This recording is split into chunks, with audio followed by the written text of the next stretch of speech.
More now on the political fallout from last night's incident in New York. The presidential candidates both reacted last night to the bombing in New York City. Donald Trump firing off as he got off his plane, saying it was time to get tough.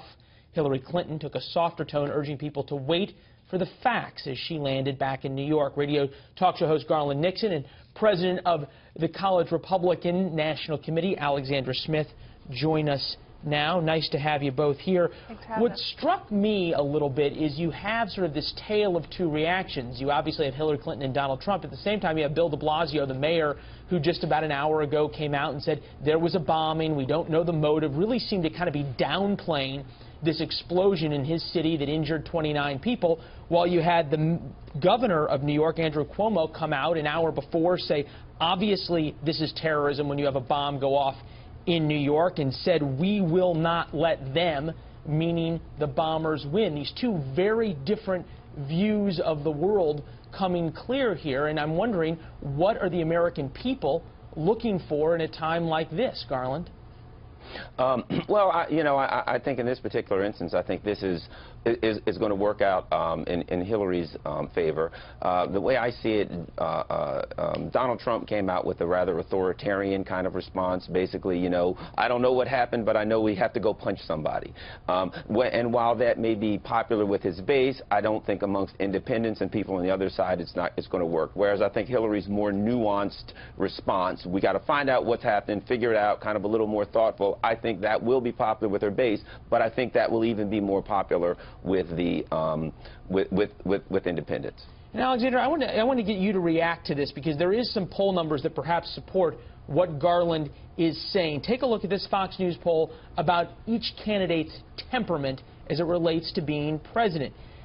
Who has the temperament to serve effectively as president? Clinton, yes, 59. Trump, no, 59. Look at that split here. How does Donald Trump switch that to be somebody that people say in times of crisis, which we may not be in a full crisis right now, but certainly some very concerning events when you put together Minnesota, New York, and possibly New Jersey, and say, who do we want to be in the Oval Office? It doesn't seem like they're saying Trump's reactions are the ones that they want.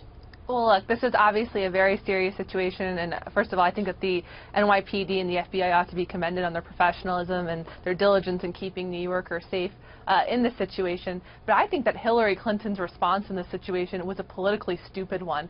This whole war over semantics, over who said bombing and who said what when, I think this is exactly the kind of thing that turns independent voters off. This is classic Clinton smoke and mirrors. What do you do when the Washington Post says that you've had the worst week in Washington? What do you do when your poll numbers are collapsing, particularly among a base of people that President Obama captured in 2012 so stridently, which is millennials? What do you do in that situation? You pick a war over semantics. But any American, the average American, can look out at the world today, see what happened in Minnesota, see what happened in New Jersey and New York, and see that the country is obviously unsafe from enemies, foreign and domestic. So the fact that Donald Trump had a stronger response than Hillary Clinton in this situation, and by the way, she also labeled the attack as a bombing, and her attempt to reverse that now looks just completely and utterly politically stupid. Yeah, and even the governor of New York this morning calling it, a Democrat himself, calling it terrorism, obviously terror, talking about we won't let them win, we won't let them scare us. A very different, much more forceful response